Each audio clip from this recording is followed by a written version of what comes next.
The opinions expressed in the following programs are those of the participants and do not necessarily reflect those of Rogers nor Rogers TV.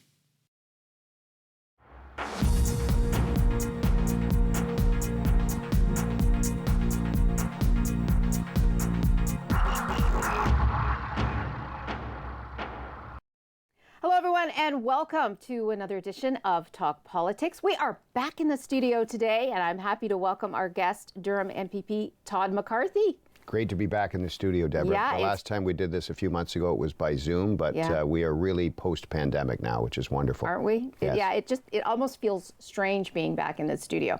We have so much to talk about. We do. And you have a very busy day ahead, so let's get to this. I want to ask you about the super mayor powers being extended to, it was like 26 new. 26 additional extensions. Including that's right. Here in Durham, Pickering, Ajax, Oshawa. That's right. Whitby. That's right. Clarington. Why do you think it is a good idea? Why is it needed? Well, first of all, we have a housing supply crisis, and what we want to do is give municipalities the tools they need to unlock the potential to build 1.5 million homes by 2031. So many mayors have requested it, some have not. We started with Ottawa and Toronto, and now we've extended it to 26 additional municipalities, including in our riding of Durham, Clarington and Oshawa, but also throughout Durham Region, Pickering and Whitby and Ajax.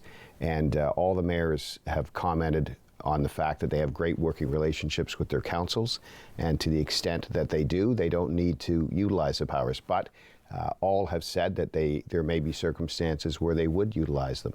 And I think that's because everyone shares the common goal of getting it done in terms of building more houses, because we have incredible numbers of newcomers coming to Ontario. Canada just passed the 40 million mark in terms of population. Ontario's population is 40% of Canada's, and so many are settling right here in the GTA. So we need to work together, both levels of government, to get this goal accomplished, and that's what the strong mayor powers are about. I wanted to ask you, one of the criticisms towards the strong mayor powers is that it kind of flies in the face of democracy. That's not how our local councils are supposed to work. And, these mayors didn't campaign on wanting the strong mayor powers. How do you respond to that? Well, the idea of democracy, of course, is fundamental to everything that we're talking about. Mayors are elected town-wide or city-wide, so they should not just be an ordinary member of council. They have a town-wide or city-wide mandate. And why should one member of council, for example, or two members of council who represent maybe 5% or 10% of the vote that the mayor received have some kind of veto power or roadblock power to stop a provincial priority from going ahead? If you look at it this way, Deborah, obviously there's 124 members of the House in the provincial parliament.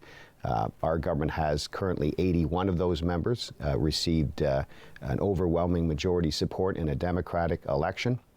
And all of the mayors recently re-elected in 2018 who have these strong mayors' powers were elected town-wide or city-wide. So we all have a democratic mandate to fulfill this housing supply goal of 1.5 million homes over the next decade.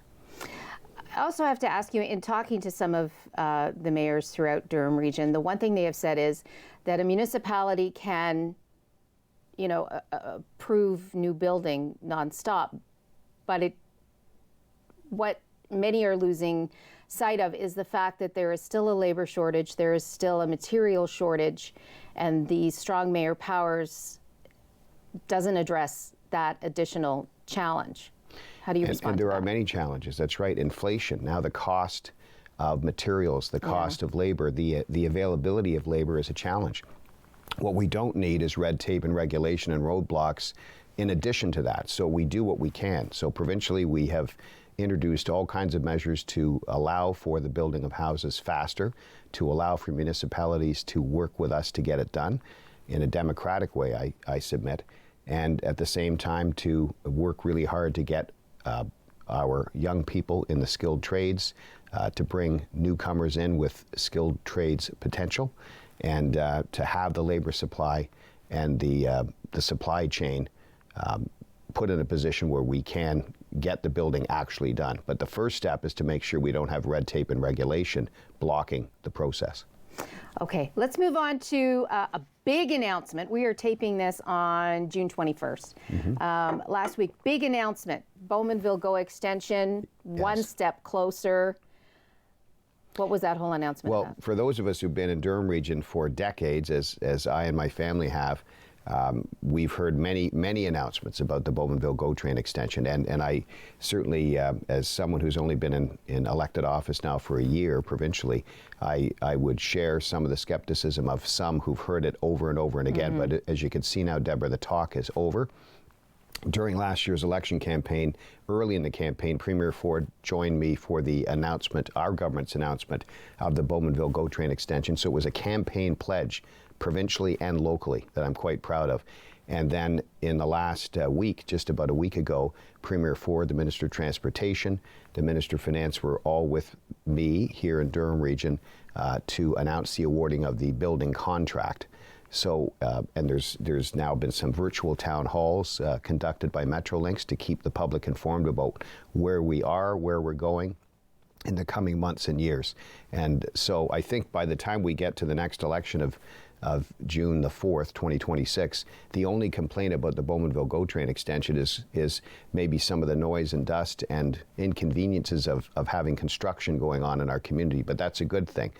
Short-term building is going to create, I think, some interest and some buzz, but we will see the evidence of the GO train being built before the next election, and of course after the next election it'll be operational. We will get to the point where there'll be some 17,000 round trips in a given year. So that's something to look forward to. You know, it's taken so long even to get to this point.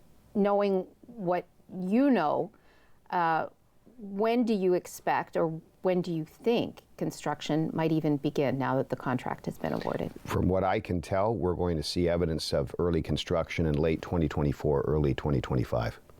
People have become perhaps so skeptical because it has taken so long. And they probably won't believe it until they see it.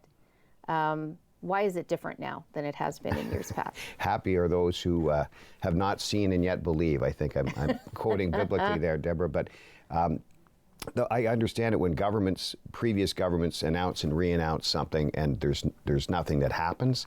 Yeah. People get skeptical. But I think the members of the public can see, as I can see, that Metrolinx has made this a priority. The awarding of the contract is there. The initial investigations are there. The environmental consultations are there, and the construction, there'll be evidence of construction, and not just in decades away, but rather in months and years away. So we will see it. It's underway. It's happening. We're getting it done. Okay.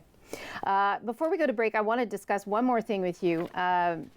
You know, recently the province announced that it's proposing to dissolve Peel Region, affecting Mississauga, Brampton, Caledon, to give them the autonomy that they have requested. Do you foresee that happening out here in Durham Region or other regions? Well, you have to put in perspective, of course, the dissolution of Peel Region is called the Hazel-McCallion Act. And Hazel-McCallion, for decades, asked the province of Ontario for greater autonomy for Mississauga. That's where this came from. So you have these high-growth municipalities within a region, that's Mississauga and Brampton. And, you know, the mayors of Mississauga, Brampton, and Caledon were in the House when the legislation was tabled last month.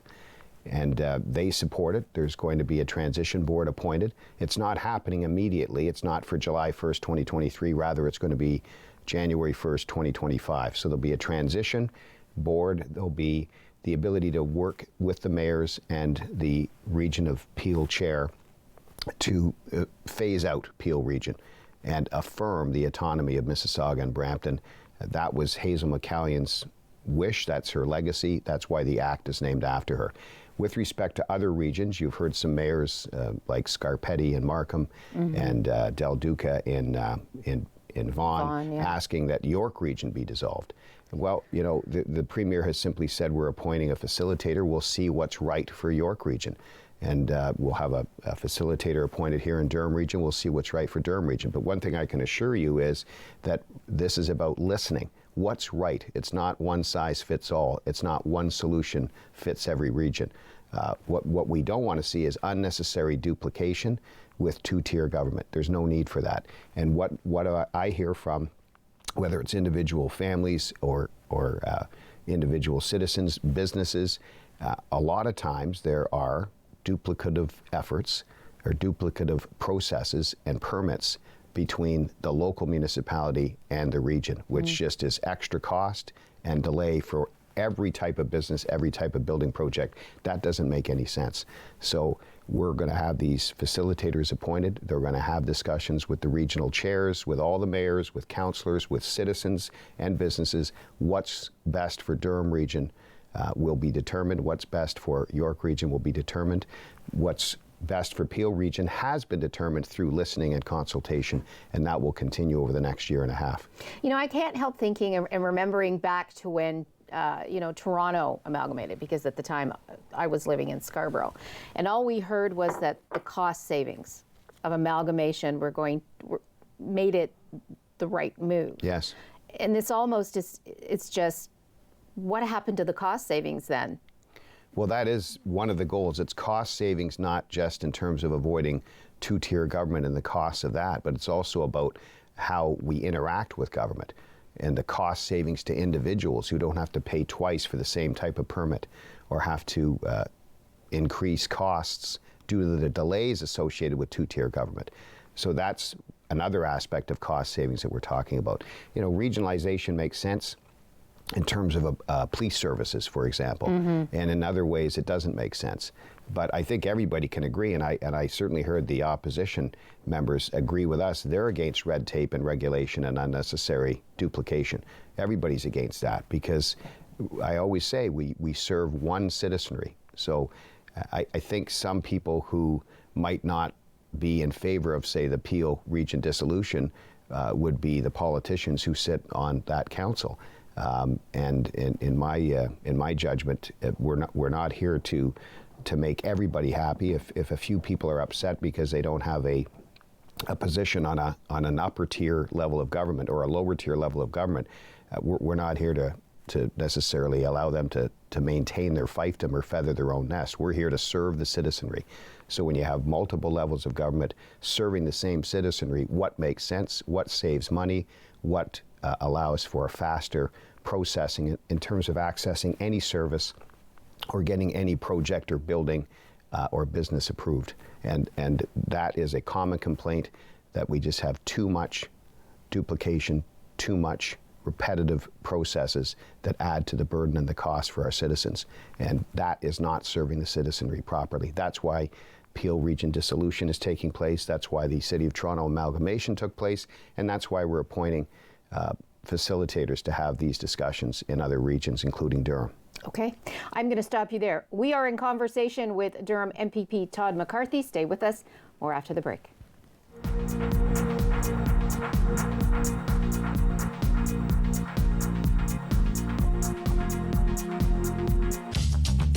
This program is brought to you by Ignite TV. Now you're in command. Visit Rogers.com for more details.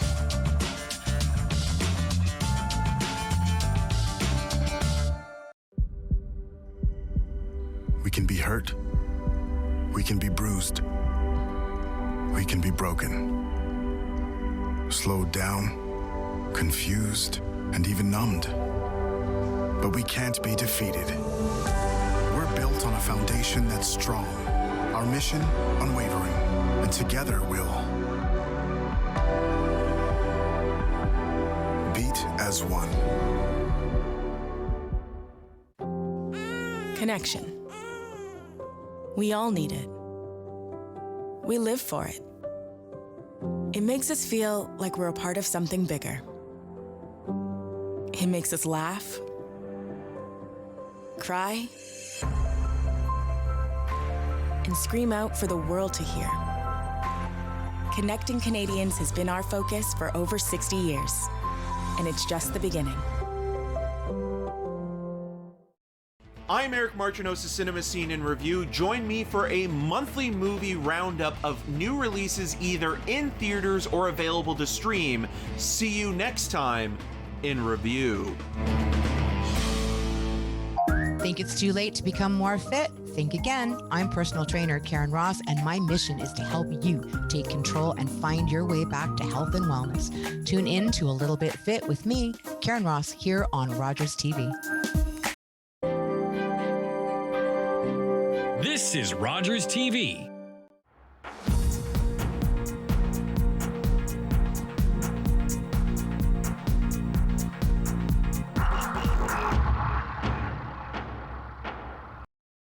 And welcome back to Talk Politics. We are in studio today with Durham MPP Todd McCarthy.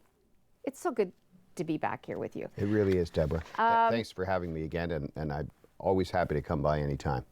So we are taping this on June 21st, which is National Indigenous Day. You have a very busy day ahead. Yes, right after this taping, I'm headed north to Scugog to join Chief Kelly LaRocque and our MP Aaron O'Toole and others to celebrate National Indigenous Day for our Indigenous partners and fellow citizens. And looking forward to being there. It's an important day, and we timed this, I think, just exactly so that I will be on time for the 10 o'clock arrival. To get you out of here on time. Because I'm the third speaker, I think, so I'm looking forward to being there. I wouldn't miss it. Well, we appreciate you making time for us on this day as well. I want to talk to you about your private members bill, your Group of 7 Act, an act to proclaim a Group of 7 day. What's this all about? It's very important to you. It's about art, it's about history, it's about culture. So I think everybody, school children and adults alike, are familiar with the Group of 7. It's originally the Algonquin School. Artists including Tom Thompson, for example, who painted Ontario landscapes. And this is about something that's familiar. Many people have the Group of 7 in their own homes, but we also have art galleries here in Durham Region, including the Robert McLaughlin Gallery. We have the McMichael Art Gallery in Kleinburg, and of course the Art Gallery of Ontario in downtown Toronto near Queen's Park. What this initiative was, it was my initiative, was to, as part of celebrating our history, celebrating the unique nature of Canadian landscapes, Ontario landscapes as painted by the Group of 7, is to proclaim the 7th day of the 7th month in each year as Group of 7 Day. And so back on April 5th, we had second reading debate after I tabled it for first reading. Before that, we had second reading debate on the Group of 7 Day Act to have it proclaimed. Now, it's like any other bill, right? You have first reading, then you have second reading debate, and after second reading, customarily it goes to committee. So where this is at now, and I'm proud to say, not everything has to be a partisan issue. I wasn't sure after I entered the debate, I began the debate and concluded the debate as the sponsor of the bill. I wasn't sure what the NDP opposition was going to do, but after they had their say, they announced they would be supporting the bill. So it passed unanimously at second reading and was referred to the Standing Committee on Heritage, Infrastructure and Culture. And we are having public hearings on Tuesday, July 11th. Of this year at the committee at Queen's Park in person, and we expect a number of written submissions. There's the option to appear either in person at Queen's Park in the committee room or by remote means, by Microsoft or Zoom. And very much looking forward to hearing from representatives of their various art galleries across the province, individual submissions. And I actually am told that as a sponsor of the bill, I am the first witness, so to speak. So I'll be making a 20-minute presentation followed by questions and answers. And then we will proceed to have other witnesses appear and make their presentation. So once that happens, hopefully if the committee then recommends passage of it in its current form, we'll miss this year because the committee schedule is such that July 11th will miss the 7th of July 2023. But the anticipation, Deborah, is that if it passes through committee and goes to third reading this fall, then next year, July 7th, 2024, will be, if the legislation is passed, the first Group of 7 Day under the Group of 7 Day Act. And I would be very proud to see that through. You said you weren't sure if you were going to get NDP support. To me, this is a no-brainer. This is Canadiana. This is Canadian heritage. Why were you a little, well, you know? There is like anything else, like any artwork. What was Mel Brooks' old line from the movie History of the World Part 1? As with any form of art comes the inevitable afterbirth, the art critic. So, there are some, because the group of 7 wasn't a fixed group of people. They changed and evolved over the years. So there are some who say rightly that we should continue to expand the group of 7 to allow for more diverse interpretations of Ontario landscapes, to make sure we have Indigenous voices as part of this, to make sure that we have other individuals have their perspective, that it not just be a single historic perspective, and that there are many ways to move forward with this, and not just have a fixed group of artists or a fixed group of artwork representing Group of 7 art. And I fully support that. But that's what the future, if this legislation is passed, brings. It allows us to celebrate our past and our history and the artwork of the Group of 7 and build upon it and create new members of the Group of 7 or several groups of 7.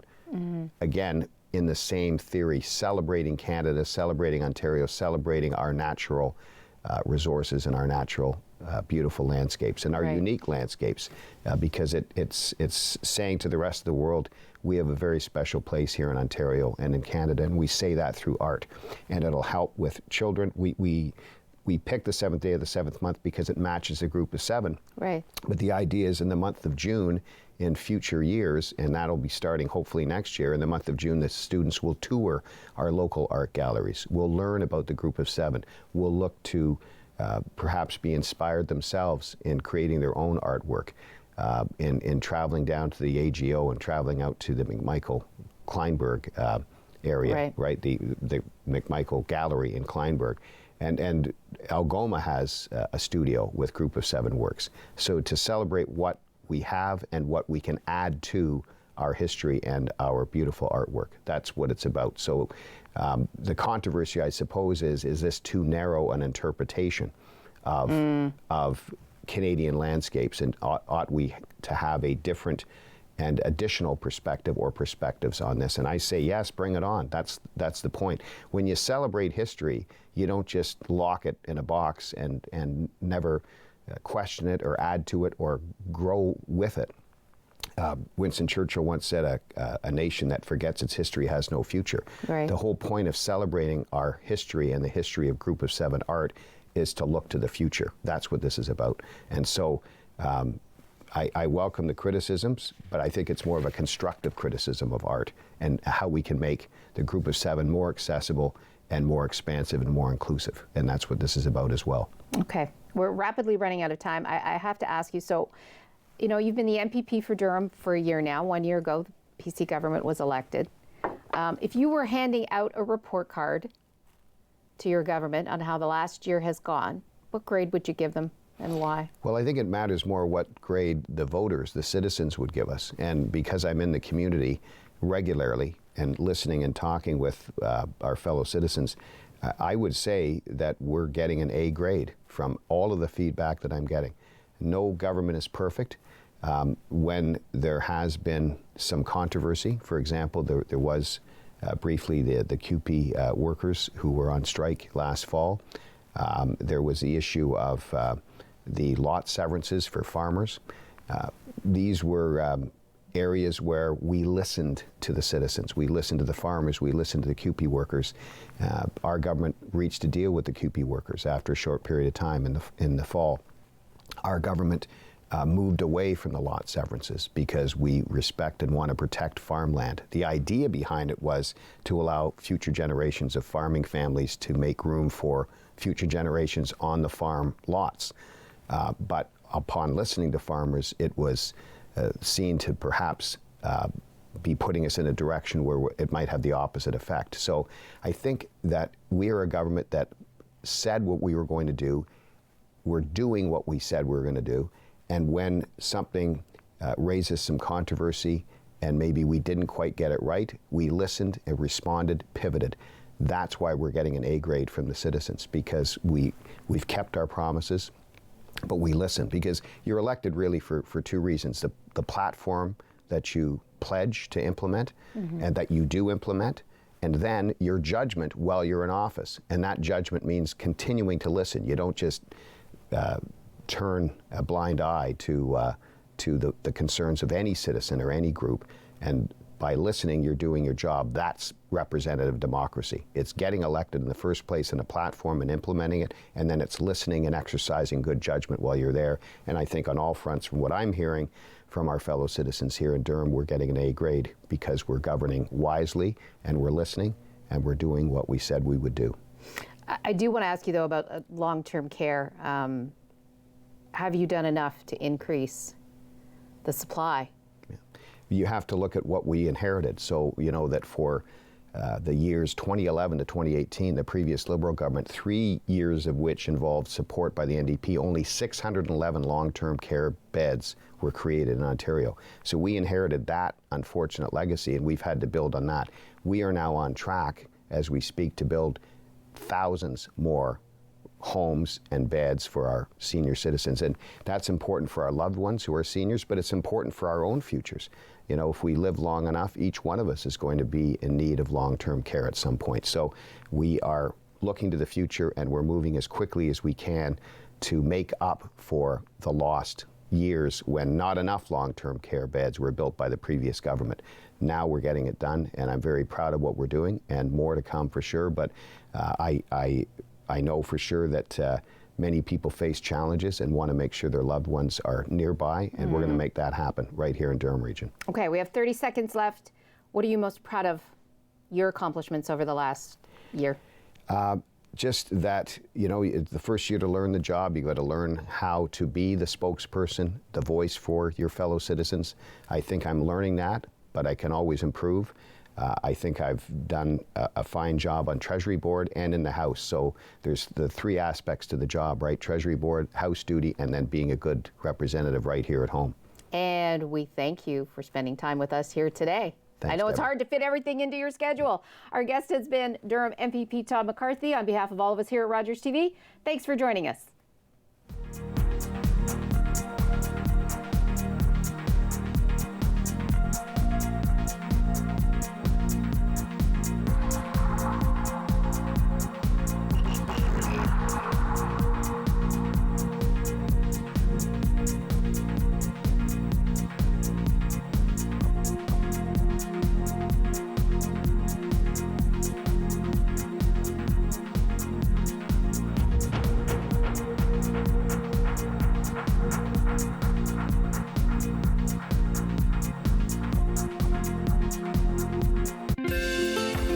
Call the Rogers TV viewer response line. Email us or connect with us on social media.